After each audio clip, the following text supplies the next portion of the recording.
Lapang pandang adalah bagian dari ruang yang dilihat oleh seseorang yang dirasakan ketika memusatkan pandangan pada satu titik. Indikasi pemeriksaan lapang pandang meliputi mendiagnosis dan menilai perkembangan glaukoma, kondisi neurologis yang berkaitan dengan penglihatan, mendokumentasikan defek lapang pandang dan menilai perkembangan penyakit retina. Banyak pemeriksaan yang dapat dilakukan untuk menilai lapang pandang seseorang, salah satunya adalah pemeriksaan perimetri. Keunggulan dari pemeriksaan perimetri adalah memiliki tingkat akurasi yang lebih tinggi, parameter stimulus terstandarisasi dan dapat bervariasi, serta masih banyak kelebihan lainnya.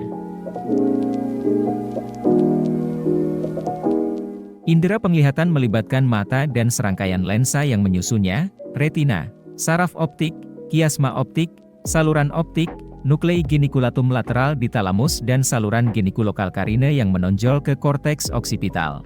Bola mata berbentuk bulat dengan panjang maksimal 24 mm. Bagian anterior bola mata memiliki kelengkungan yang lebih cembung sehingga terdapat dua kelengkungan berbeda. Bola mata dibungkus oleh 3 lapisan jaringan, yaitu lapisan sklera yang bagian terdepannya disebut kornea, lapisan uvea, dan lapisan retina. Bagian dalam bola mata terdapat cairan aqueous humor, lensa dan vitreous humor. Cahaya yang melewati kornea akan diteruskan melalui pupil, kemudian difokuskan oleh lensa ke bagian belakang mata, yaitu retina. Fotoreseptor pada retina mengumpulkan informasi yang ditangkap mata, kemudian mengirimkan sinyal informasi tersebut ke otak melalui saraf optik. Semua bagian tersebut harus bekerja simultan untuk dapat melihat suatu objek. Saat di mata berkas cahaya akan berbelok atau berbias apabila berjalan dari satu medium ke medium lain yang memiliki kepadatan berbeda. Bola mata memiliki 4 media refrakta, yaitu kornea, aqueous humor, lensa, dan vitreous humor. Agar bayangan dapat jatuh tepat di retina, cahaya yang masuk harus mengalami refraksi melalui media-media tersebut. Jika terdapat kelainan pada media refrakta, cahaya mungkin tidak jatuh tepat pada retina. Evaluasi lapang pandang membantu melokalisasi lesi di sepanjang jalur visual aferen, mendefinisikan pola kehilangan penglihatan, dan mengukur defek, sehingga dapat memastikan perubahan dari waktu ke waktu. Banyak pemeriksaan yang dapat dilakukan untuk menilai lapang pandang seseorang antara lain adalah uji konfrontasi, kisi-kisi Amsler, perimetri Goldman dan Humphrey Automated Perimeter. Indikasi pemeriksaan lapang pandang meliputi mendiagnosis dan menilai perkembangan glaukoma, menilai kondisi neurologis yang berkaitan dengan jalur penglihatan, mendokumentasikan defek lapang pandang dan menilai perkembangan penyakit retina.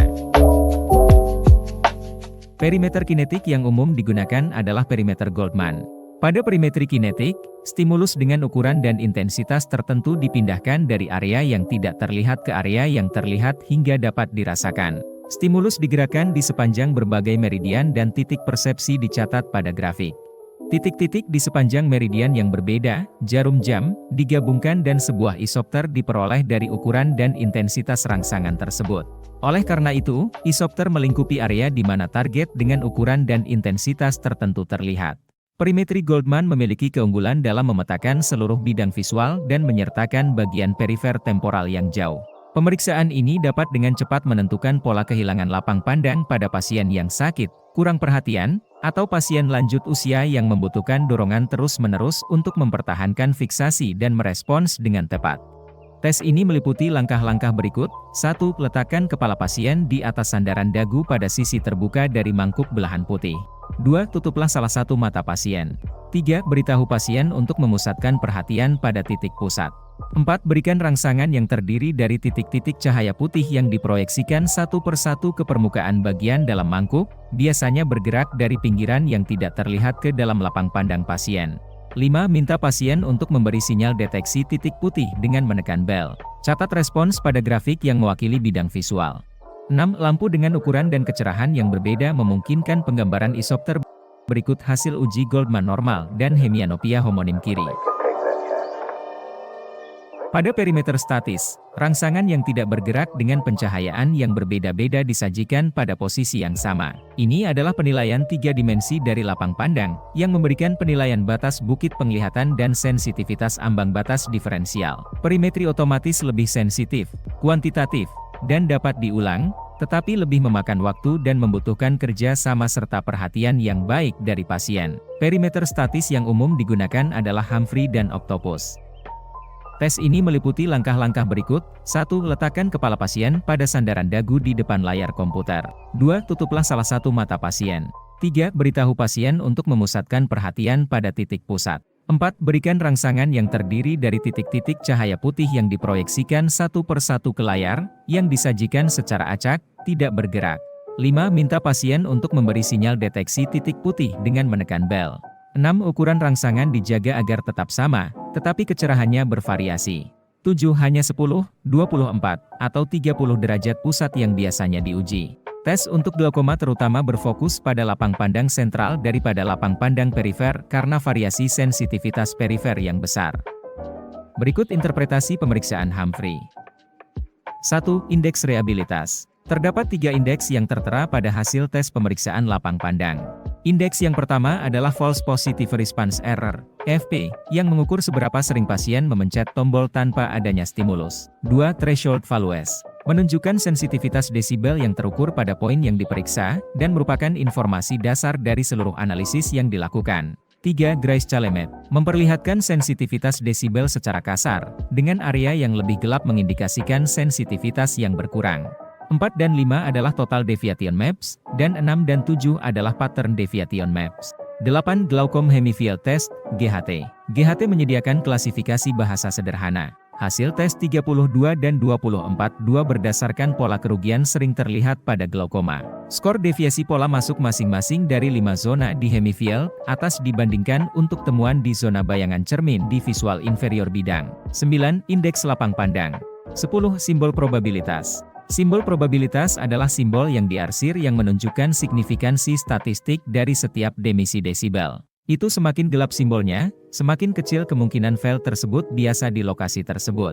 11. Gaze tracking di sebagian besar perimeter Humphrey, terdapat pelacak otomatis tatapan, mengukur arah tatapan setiap saat sebuah stimulus disajikan. Defek lapang pandang yang khas terkait dengan lesi diskrit di sepanjang jalur visual seperti defek lapang pandang monokular atau binokular spesifik dapat sangat terlokalisasi ketika neuroatomi jalur visual dipahami. Lapang pandang temporal berhubungan dengan retina nasal, sedangkan lapang pandang nasal berhubungan dengan retina temporal. Defek lapang pandang monokular hampir selalu bersifat prechiasmal, seperti oftalmik, di mana saja dari kornea hingga retina, atau neurooftalmik, saraf optik. Berikut merupakan defek lapang pandang. Banyak pemeriksaan yang dapat dilakukan untuk menilai lapang pandang seseorang antara lain adalah perimetri Goldman dan Humphrey Automated Perimeter. Perimetri Goldman memiliki keunggulan dalam memetakan seluruh bidang visual dan menyertakan bagian perifer temporal yang jauh. Perimetri otomatis lebih sensitif, kuantitatif, dan dapat diulang, tetapi lebih memakan waktu dan membutuhkan kerja sama serta perhatian yang baik dari pasien. Manfaat pemeriksaan lapang pandang meliputi mendiagnosis dan menilai perkembangan glaukoma, menilai kondisi neurologis yang berkaitan dengan jalur penglihatan, mendokumentasikan defek lapang pandang dan menilai perkembangan penyakit retina seperti retinitis pigmentosa dan kondisi inflamasi seperti korioretinopati, mengevaluasi kehilangan penglihatan yang tidak dapat dijelaskan.